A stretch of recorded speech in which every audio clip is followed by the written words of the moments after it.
All right. Good morning. Good morning.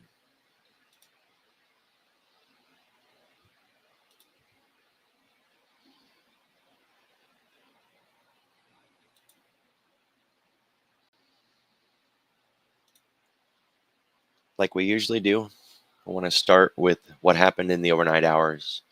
Financial Juice is a good place to do this. If you scroll down a little bit, they usually have something called the market wrap. Not seeing it this morning. Might be it might be a little delayed. A lot of things going on this morning. But we check what's going on around the world, see which sectors were good in Asia and which ones are doing good today in Europe. Europe is still open right now, but you'd still get a an early market wrap. Hmm, not today. This is a time to see what's going on in the bigger picture. We're looking for anything that really stands out that may turn into an event that lasts for a while. And the example that I usually give is when that ship got stuck in the canal and it backlogged things around the world, right? Because it really disrupted global supply chains. That's the kind of event you're looking for. So, obviously you're not going to find something like that every day. You also want to see who's on the docket to talk, and we have that today. There's a lot of Fed speakers. When I was listening to Bloomberg this morning, they named more speakers than what I'm seeing here. But we do have Evans at 10 and then Miser at 1. There was another one though. So I'd say look around, see if you can find it from somewhere else. You'll know when that person starts talking, whoever it is, because it'll start populating within the finance juice. It is job numbers today. It's going to be job numbers week. It's, um, everybody assumed last week that the Fed was signaling a dovish rhetoric and that they were implying there could be a pivot soon from being aggressive in rate hikes to perhaps not doing any rate hikes at all, kind of a pause. The market really started pricing that in, all on the assumption that there was some kind of wink or nod or in some way a tone that implied a dovish nature. However, they did say they were going to base their next decision on a lot of different economic data points. And one of the data points that they mentioned they're going to be using is the jobs, right? So uh, the market is going to be looking over the job data and scrutinizing it for any indication whatsoever that the Fed won't pause. And this means bad news is good and good news is bad.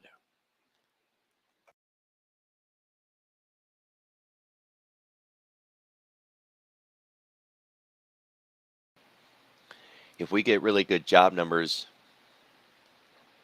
it could mean that the Fed won't be able to pivot just yet, right? So it's not just today. We're going to be getting job numbers through the week. Today's is the JOLTS number. When it comes to the JOLTS number, the easiest way to think about this set of economic data is take this job and shove it, right? It's those numbers. When a person feels like jobs are scarce, they will hang on to the one they have and do, the little extra things that keeps bosses happy or keeps a company happy or keeps you in your job. Whereas if you think that you can easily replace the job you have with another job down the road, you tend to not put up with so much BS from the company, maybe not so much BS from the boss. And you tell them, hey, screw you, screw this job. I can go get a job somewhere else. JOLTS numbers. We know right now that there are way more jobs available than there are people to fill those jobs. So we expect the JOLTS numbers to be pretty high.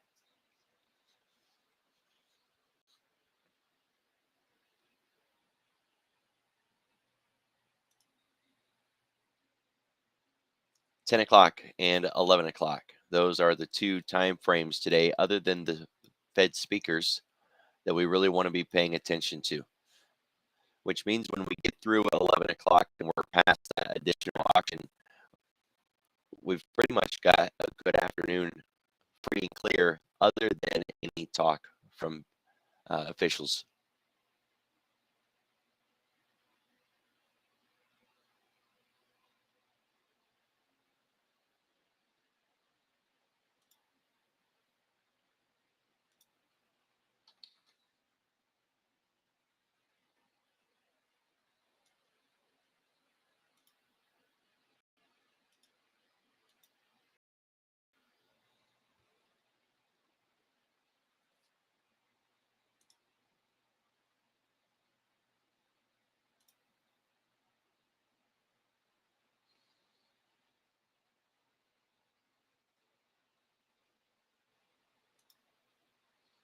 All right, so we're looking at the cumulative volume. We can see that we are underneath that red line, so we're not at the average. Seems a little light, but not overly light, right? It just comes in a little soft. When you're looking at something like the overnight cumulative volume, you're looking for drastic change, not subtle change, right? So if it was exaggeratedly large, say 4 or 5, that would stand out. Or if it was really, really light, somewhere around 50, right? So don't get hung up on trying to parse this thing out every day. And are we, at 1 point or 2 points above where we were yesterday? And is that going to be impactful? Blah, blah, blah. I wouldn't stress on it like that.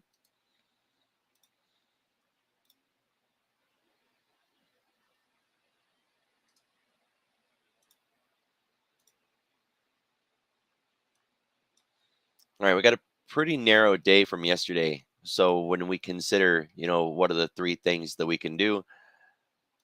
Stay inside of yesterday's range, leave yesterday's range to the upside, leave yesterday's range to the downside. It was a narrow range yesterday. We broke out of it in the middle of the night during the kill zone. We now have run back up and buzzbeat off the bottom of it. And the question right now is, are we going to get back inside of it or not? We've been in a topping pattern in the last 2 days, right? Between Friday, where we had that last hurrah and then stalled out. Monday, where we didn't really advance to new highs, but we didn't really dump back down yet either. Topping pattern. So, the dominant thesis is that we're going to continue to sell off, get a little bit of a pullback. And when you think about it from the higher time frame perspective,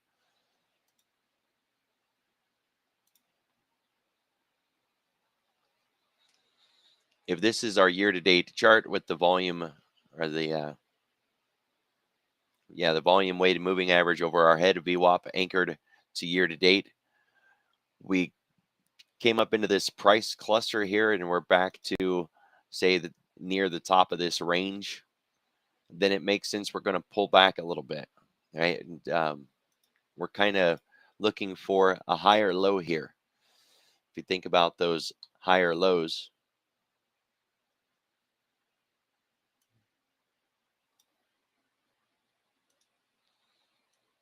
this was the low,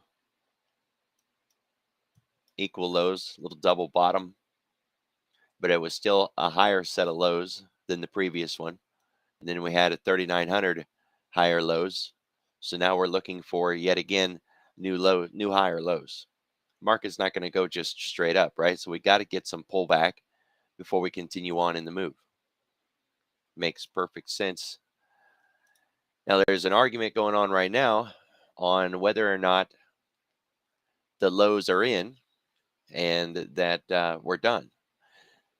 I've seen some say that there was panic selling, there was capitulation, that the benchmarks were set, that all the check marks that we used to call a bottom were there, and that we're coming up out of it. I don't necessarily agree with all of that. But look at what we've got. We've got a market above the 10, the 20. In some cases, it's already above the 50. So, when you're on a daily chart and you're above the 20 and the 50, that's strength, trend, and momentum. So the upside move, right? We're still going to be looking for the next higher low.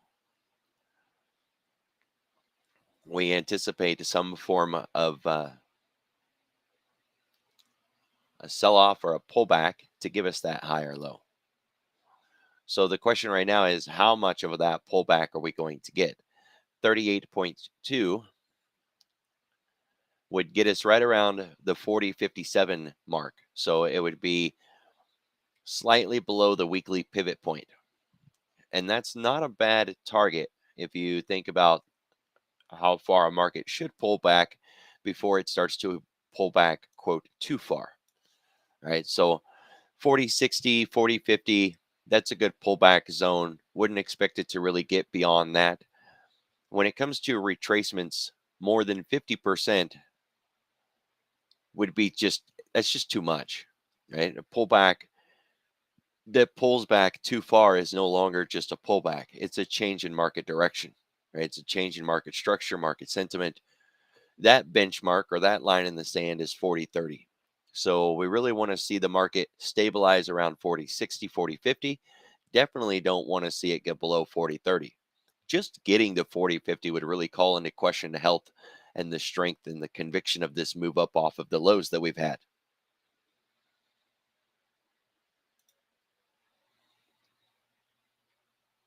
Since we are already outside of the range argument is done. Now we could come back into the range and still spend the day there, but that would kind of go counter against the prevailing idea that we're going to get some form of a pullback around that 40.50, 40.60 area.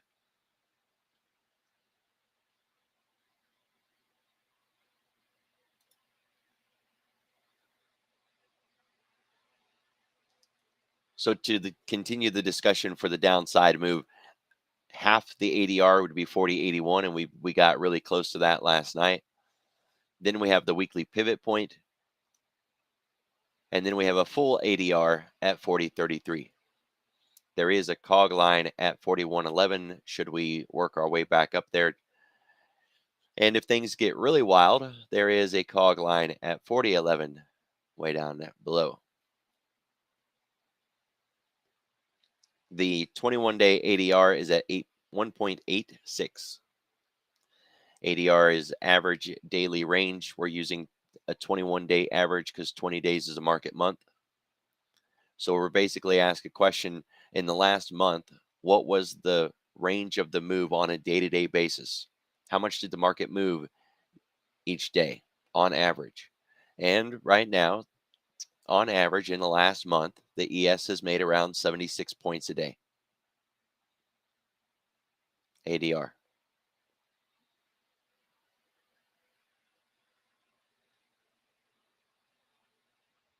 If we were to get back inside the range, we have the pivot point of yesterday's low.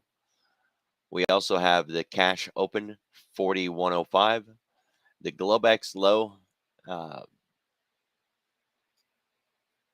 Well, it's not the Globex low. It's the Globex high of Thursday night to Friday morning, right? More of Thursday night. That one would be a little more useful. That's 41.11. It's the cog line. Then the Globex open from yesterday. The Globex high of yesterday at 41.34. And then Friday's high, 41.43. And Monday's high, 41.47.5. So plenty of pivot points to work through, including, and I didn't mention it, but it lines up really nice, today's Globex, right? Today's Globex open. So all of those pivot points, plenty of places to target and to aim for. Then when we get there, reevaluate what's more likely. We're gonna cross that pivot and continue to go, pull back, go the other direction. There is the third scenario that we make it all the way through all of those pivot points, and then we break out to the upside. The ADR half would be 41.58. and a full ADR would be 41.96. That's the least likely scenario, right? It's much more likely that we're going to pull back to around 38.2, right? Around that weekly pivot point line, or that we're going to get back inside of yesterday's price action. Those two are much more likely than moving all the way through the price action from yesterday and then breaking out above it. Having said that, however, we know that price can do whatever the hell it wants to do. So it very well could break through the top, right? We don't want to say things like it can't do that. It's just not likely to do that. When we think about why it's not likely to do that, you do have all this volume here overhead, right? So there's a big volume cluster around 4106, 4120, and 4133. We would need to get through all three of those in that move to the upside. And again, very unlikely. So we're looking at a 10-day, 30-minute volume profile and a TPO chart. TPO is in blue, volume profile is in green. Think of it by like volume by time and volume by price, right? It's a nice way to think of it. When you put the two together, most of the time they're going to line up really well. The point of control is going to be very close together. Value area high and lows will be close together.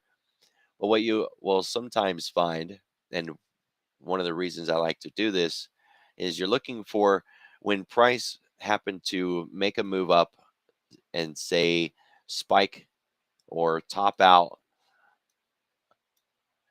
and how much volume was there at that high at one particular spot versus how much time we spent there. And usually, if price makes a run up and hits a spot and then dumps, we didn't stay there for very long. So the blue indicator would be very shallow, that we didn't spend very much time there at all. And yet, if you happen to have run into a large liquidity pool, if there happened to have been a large amount of orders up there, you'll see a large amount of volume on the volume profile in green, right? So you'll have a large volume swaps in the green side, low volume swaps on the blue side, showing volume by time was really low. We didn't stay there for very long, but volume by price was really high. There was a large amount of volume at that location.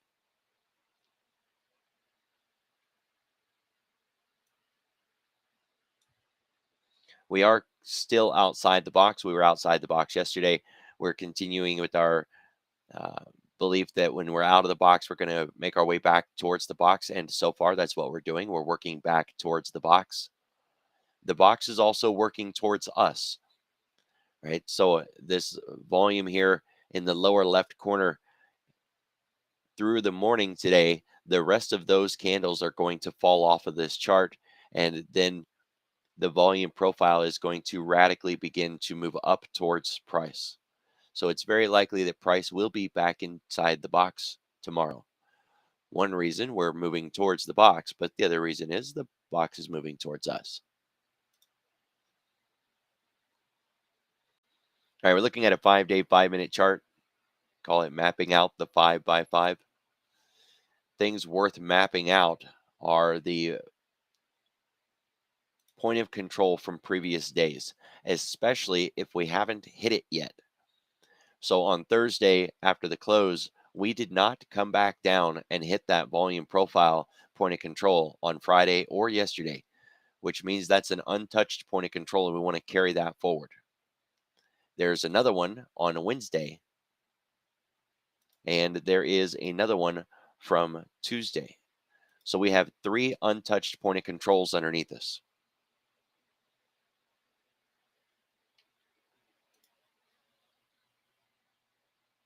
Now, it's not exactly something that has never happened before, but it has a lot of connotation that goes with it, right? And if you were to study market profile and get into logic like Jim Dalton has taught for, I don't know, 30 years, however long the man's been around for a long time.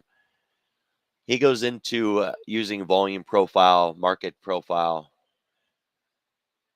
how to read these, how to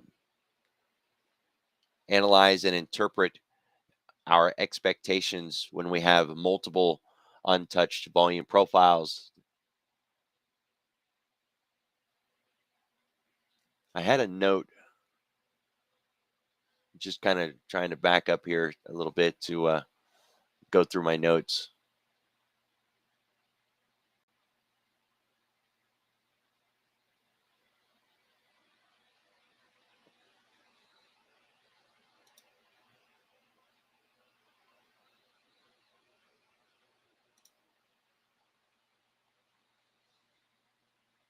I went too far in my notes. Let's see here.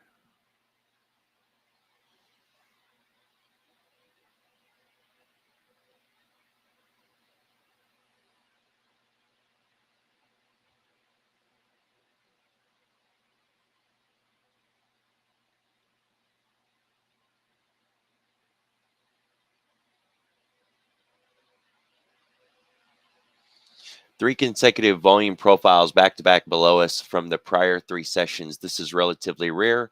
Odds of a larger liquidation break are increasing. Atawe. All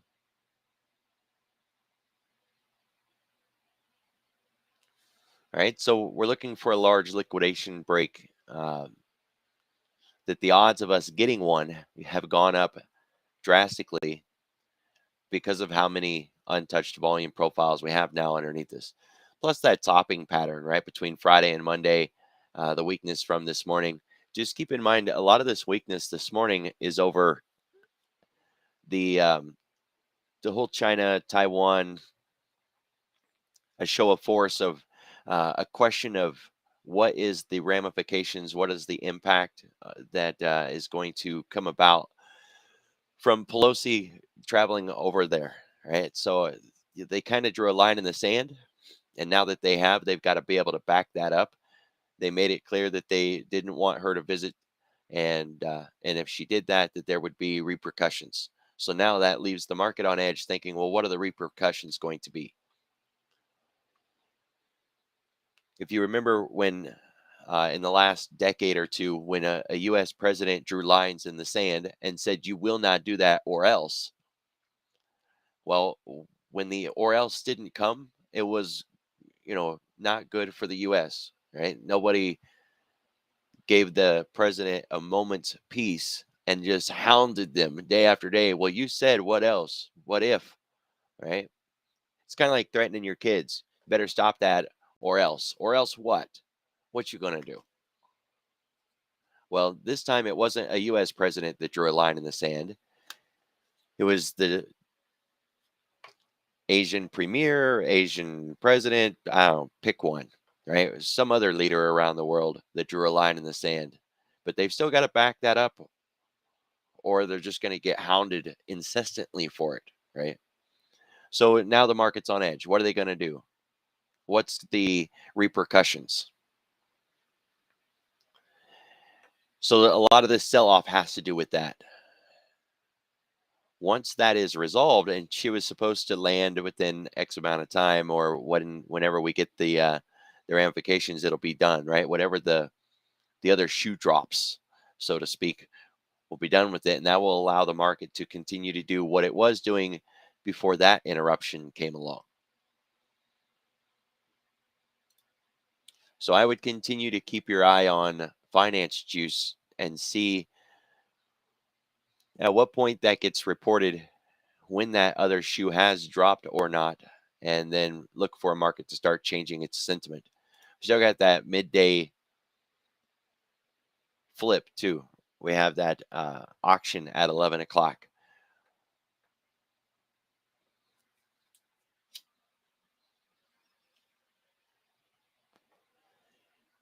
It's really bothering me that I don't see the third speaker that I heard about this morning. I didn't pay too close of attention when they were talking about it on Bloomberg, because I just figured, well, I would read about it on Finance Juice. So we got Evans and Miser, but honestly, I still expect another speaker somewhere. Um, so definitely be keeping your eye on out there for that.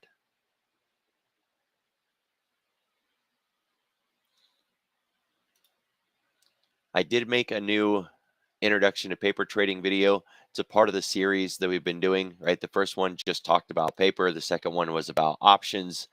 The third one now is about futures. These are just the introductory videos. Obviously, we got to go deeper especially when we go into the next level material, right? When it's not next level, tends to be just introductory stuff.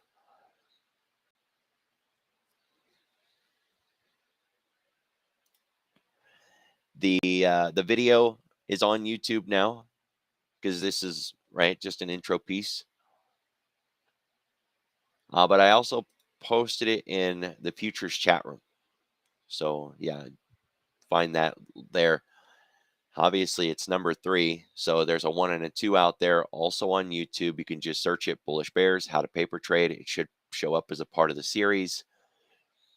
There are more coming where we get deeper down, next level library material kind of stuff. Setting up the chart to use the dome to trade options in a day trade, setting up bracket orders, building brackets, taking actual trades, measuring and monitoring how far your target is, what your uh, risk to reward metrics are, how to actually improve so that you can transition from paper to live, right? You don't want to spend time staying in paper all the time, right? You want to actually use paper to accomplish something and then transition over to live.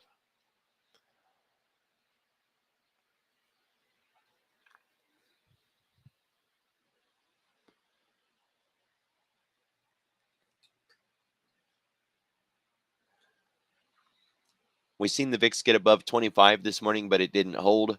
My line in the sand here for the VIX is 26 right now. If we get above 26, we're likely to see the indexes continue that sell-off, right? But as long as it's still transitioning between, we'll call it 24 and 26, then we'll expect weakness. We'll expect a little bit of that pullback to that fib level that we were talking about, but we're not going to really bear up out there. Dollar kind of woke up last night. It did fade down yet again below the previous day's level, but it got back above that, holding above that 105. Continues to be uh, kind of our line in the sand.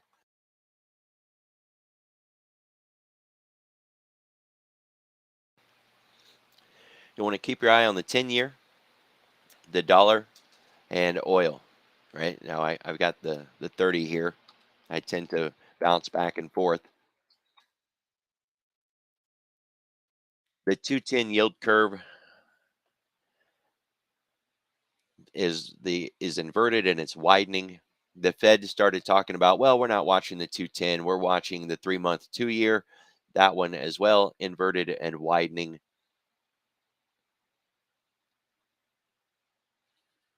We want to see the dollar calm down a little bit, not see some big exaggerated moves.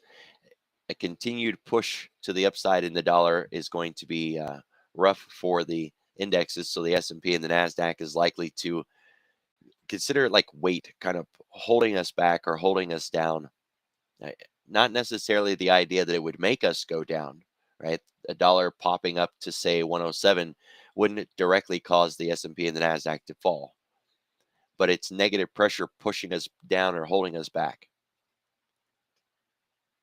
Same thing with the bonds. There were a few times yesterday where we were seeing stocks and bonds moving in the same direction consistently for a long period of time. And that's not normally the way things work, but that's the way it is, right? So when what should happen doesn't happen, you don't look at it and say, well, I must be doing something wrong. This isn't what I was told it's supposed to do. It is what it is. There's just times where stocks and bonds are both going to move up or they're both going to move down at the same time. Recognize that it's an unusual situation, mark it out on the chart, and move on. The idea would be look for them to start to decouple, to separate, to split apart, for them to quit doing the thing that they're not supposed to be doing.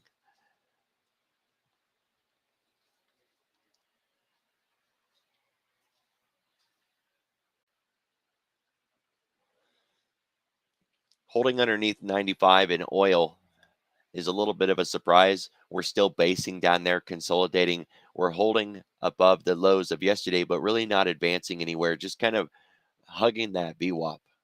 So we're going to be looking for a resolution of this. One thing, one promise that sticks. We can't stay here. right? So with that in mind, we know the oil can't stay there. And sooner or later, it's going to move. So you want to start gaming out. Okay, well, when this thing moves, what are we looking at? We looking at a large expansion move like we had on Friday? Is that going to be an upside move, a downside move?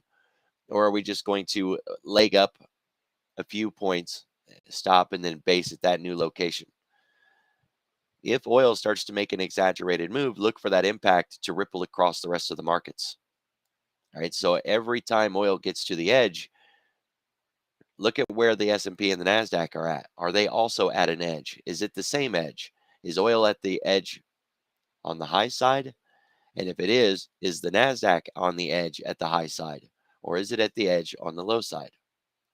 If it's inverted, if oil's at the high and the NASDAQ is at the low and oil breaks up, it's very likely the NASDAQ is going to break down, or the ES, right? We're talking ES and NASDAQ, quote, stock.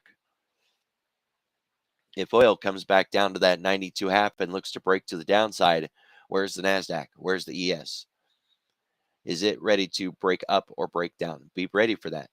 Use that break to your advantage.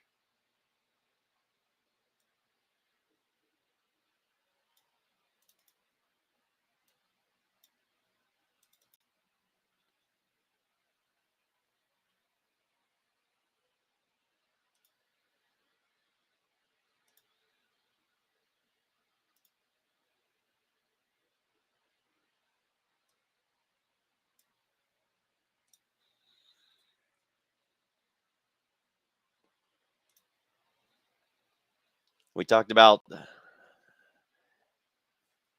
US dollar and Japan. We had that break Friday. Monday, we continued it. Tuesday, we're still continuing that move to the downside. Keep your eye on this. And the other one is dollar euro.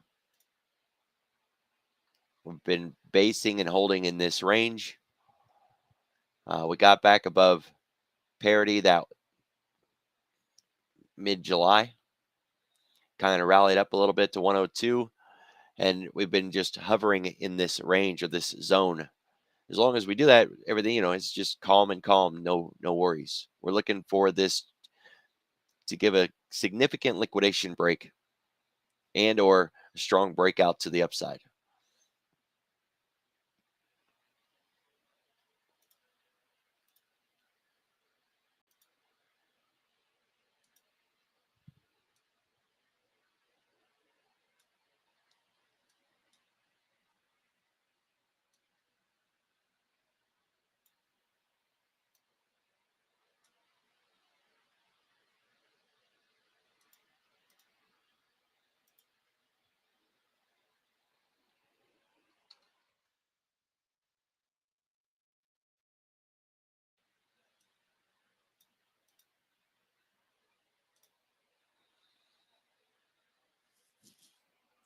Out of the trade ideas that were posted yesterday for a swing trade, a lot of them are still on deck because they are swing trade alerts. One of them that's already fired is NVIDIA.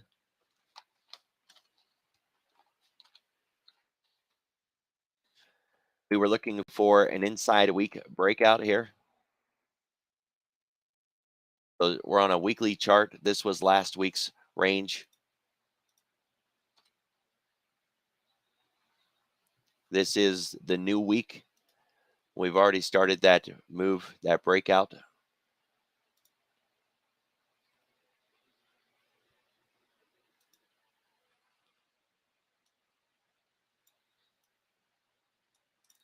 In the Bullish Bears Discord, go up to watch list signals, stocks and options.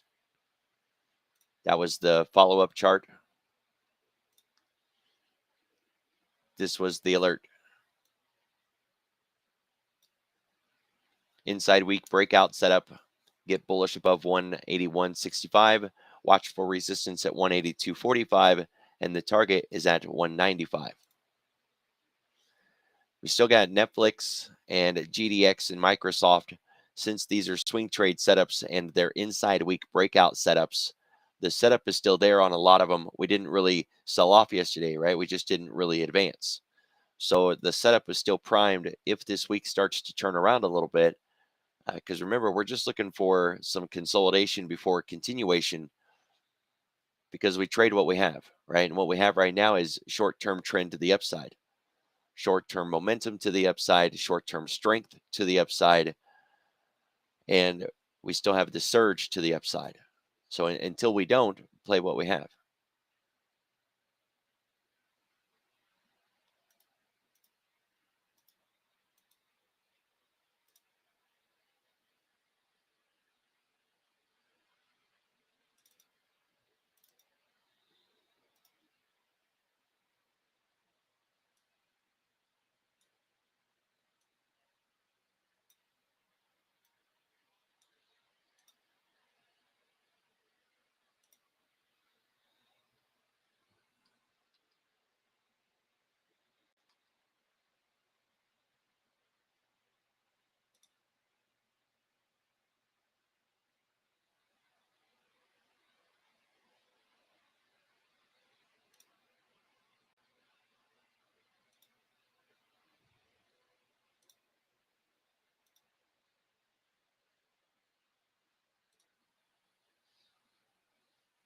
Some concern or things that kind of got my attention yesterday after the end of the day.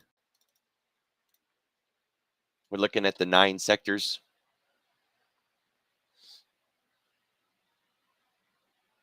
Only 2 were bullish, 3 were kind of positive, and 4 were negative.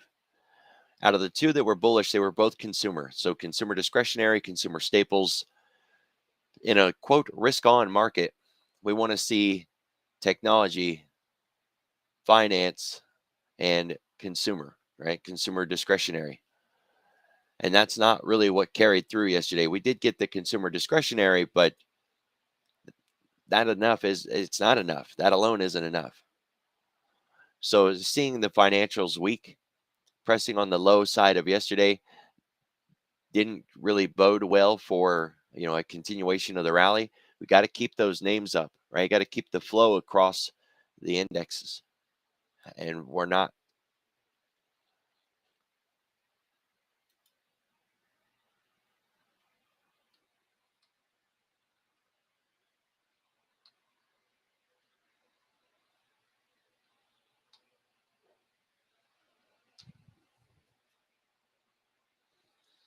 Another one that's on that list is emerging markets.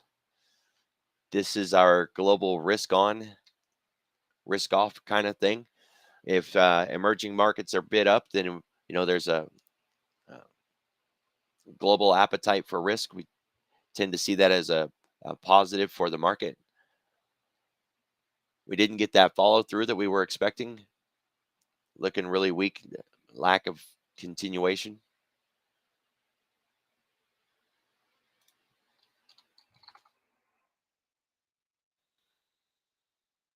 That fake out yesterday in Tesla opened, gapped up, made some significant moves to the upside, failed to resolve the liquidity from that 955 and a half. And we closed inside of yesterday's price action, which would have been Friday's price, and closed at the previous day's close.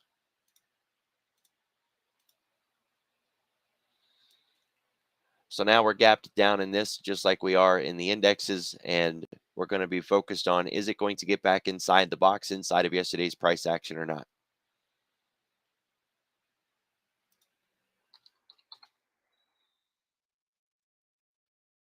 Same thing with Apple, right? We had that midday sell-off. Uh,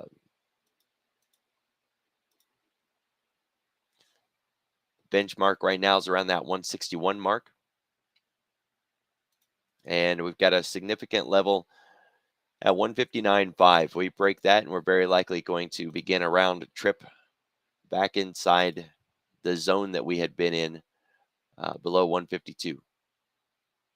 Right? We still got a strong trend line, however. So even though we're out of the top of this wedge, we've got the top of that wedge itself for a minor support, and then the bottom of that wedge. Generally speaking, though, I will have to say that the way it generally works with these wedges. A rising wedge like this is supposed to break out to the downside, right? Price bounces around in there and then it breaks to the downside.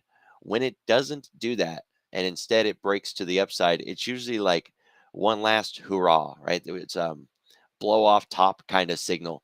And then it rolls over and dumps to the downside.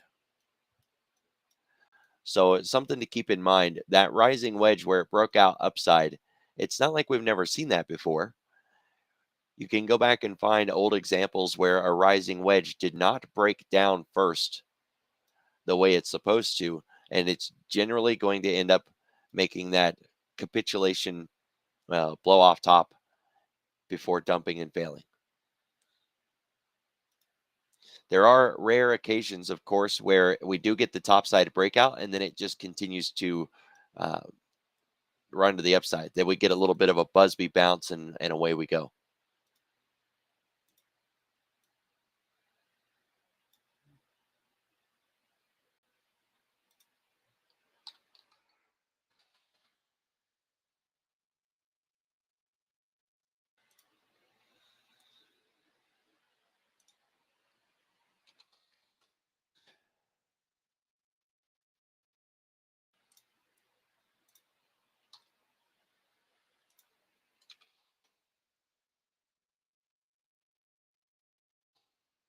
There was some pretty solid head fakes the other day.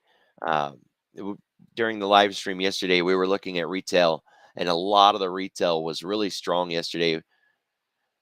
It didn't necessarily stick, but continue to think about the sectors that we have. And if we're seeing a capital rotation start to come in back away from tech, then we want to look to see where that money is going, right? It very likely could go into commodities or bonds. It doesn't have to necessarily go into one of these other sectors, but it's what we're going to be looking for, a capital rotation back into one of these sectors.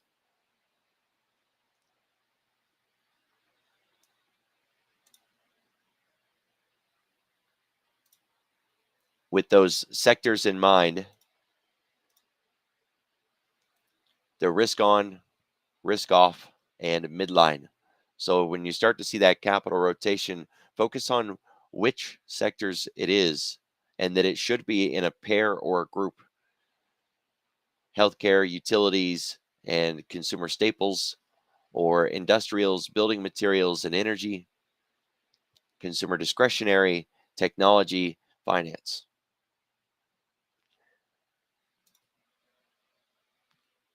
I think Jay is streaming today.